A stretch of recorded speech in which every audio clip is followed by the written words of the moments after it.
Time now on Sky Sports Radio for Going Greyhounds for your daily update of the latest news and tips. From Greyhound Racing New South Wales, Liam Tapper's with us. Morning, Liam.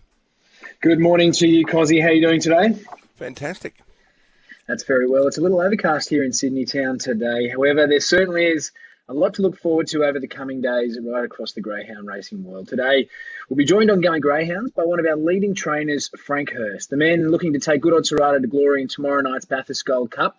We'll then take a look at how this final is beginning to play out and get some other trainer reaction before checking in with some of the other items making news across the greyhound racing world. But before all that, we're joined right now by the man himself. He's currently got his hands on a greyhound who's on third place in the all-time prize money winners list here in Australia. In Good Odds Harada, it's Frank Hurst. How are you this morning, Frank? I'm good, Liam. How are you, mate? I'm very well, thank you for asking. First off, I know you're not one for accolades yourself. You're always pretty strong on that. However, we have to start off with this. We've been to the lab, and we've got a few stats that tell us that Good Odds Harada, if he's victorious tomorrow night, he does actually leapfrog Fernando Bale into second place on the all-time money winners list. You must be proud to hear that. Oh, absolutely, mate. You know, we're not looking for any accolades, but we've always aimed for that. After winning the $1 million race, well, we could have retired him and things like that, but, you know, we were just having too much fun with him and so we decided to keep racing him, and then this came up. We were talking about, the money record is not far away, and that, so we thought that'd be, you know, another feather in his cap if we could break that, mate. And that's where we're headed. So it certainly is.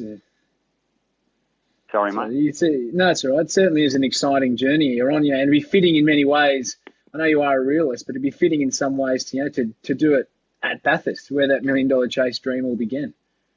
That's it, mate, and that's why we're back there. You know, we could have, you know, we can go anywhere we want to because, you know, he's our dog and we can please ourselves, mate, you know. But, you know, we took him, after the $1 million race, we took him down to Goulburn, you know. We qualified at Bathurst with him. You know, we're taking him back there. They want him up there. You know, the people want him. You know, everyone wants to see him sort of thing and be associated with him. That's good, and he's good for the industry, brings the people onto the track and that. And we're happy to do that, mate. You know, we're not, if it was about money, we'd have retired him straight after the $1 million race. You know, what else can he do? He's a $1 million dog and a, you know, megastar. But it's not about money for us, mate. You know, and that's not been in any way, you know, funny or smug or that. We're in it for a good time, mate, and we're having a good time, and sort of we're going to continue doing it, at least for a while, you know. While ever the dog's fitting well and he's not coming to any harm, he'll keep racing. Oh, man, and it's great to see him. Like you said, he does certainly bring people to the track, and he lights it up every time he's there. Let's talk about Bathurst. What did you make of his heat win? You know, he missed the kick a little, but boy, geez, he made it home, didn't he? Well, we sort of, you know, we're looking after him and they're trying to look after him. We kept him on the lead virtually for 10 days between there and each 20 run, you know. He was a little bit excited getting back to the track after that little break, you know. And he sort of bummed the start a bit. Not bad, but, you know, he never sort of pinged out. Then he was in second or third place, and he had to push dogs out the way to get through on the turn, and he still ran the best of the day, and, you know, I thought it was a sensational run, mate. You know, but I'm biased. I can understand that. But on the final, I'll get your biased opinion on this one. He's drawn box 6. You know, he's 8 starts, 6 wins, 1 placing from the green, and he's 2 from 2 this alley at Bathurst. It's still not a bad record, is it? No, mate, no. But, you know, it's probably the worst draw he could get. Not because it's a 6 box, but the 5 race Smith's dog, you know, it comes out fairly good, does a right-hand turn. And the 7, Rob Camilleri's dog, it comes out good and does a left-hand turn. So we're actually them in the sandwich. Unless we can beat them both out or sort of come out behind them, we might be in a bit of trouble at the start. That's our, but at the end of the day, that's greyhound racing, mate. You can't pick your boxes, and you got to deal the, play the card you dealt with, sort of thing. Yeah, no, absolutely. And well, it certainly is set to be one of the best country cup finals we've seen in a long time. We wish you and Tracy all the best in that one, mate. But before we let you go, congratulations is in order about the Temlee invitation at the Meadows. You must be pleased to receive this nomination for a Group 1 event. Well, mate, that's an honour in itself. Just being invited to them sort of races, that shows the calibre of the dog you're racing. You're racing the best dogs in Australia. But, we're just sort of used to doing that. That's all he's done from day one, mate. We haven't skipped anyone or done anything like that. We've beat them all, we get beat. That's part of the game, mate. You win some, you lose a lot. But, he's on about 50%, so he's going good. Jeez, mate. Hopefully we get to see a bit more than 50% on Friday night. I can tell you what, that's going to be exciting when we do. Hey, on the Temlee, there's some good greyhounds in there, isn't there, that he's going to take on. But if he can go past 50% and he can, really kick it up a notch, he's going to have to be watched. Oh, mate, they're the best greyhounds in the land, mate. That in the Temlee, that's the way it is. They pick who they want, and they only pick the best.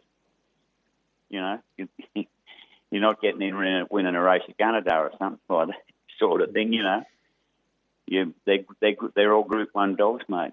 That's why they're in it. Yeah, well, we know just how good your boy is, Frank. He's a star of the sport, and here's to hoping for you and Tracy that he handles the trip over the mountains tomorrow and he brings home the trophy for you. Oh, the trip over the mountains is only a short one, mate.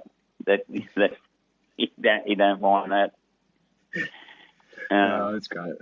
Well, thank you very much for joining us. It's a lovely run, mate, up to Bathurst, and the people up there are very nice and cordial. So, we're going to have a nice day out, no matter what happens.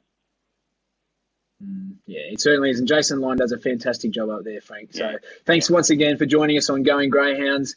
It's been a real pleasure. And like I said, all the best tomorrow night. Thanks very much, mate. Take care. No, my pleasure. There you go, ladies and gentlemen, a champion bloke, a champion trainer, and arguably the best smile in the game, Frank Hurst. And Cozzy, it certainly would be an amazing achievement if he was able to jump into second place on that all-time prize money earners list. Yeah, a few confident trainers right across the board ahead of the Bathurst Cup. Yeah, that's correct, Cozzy.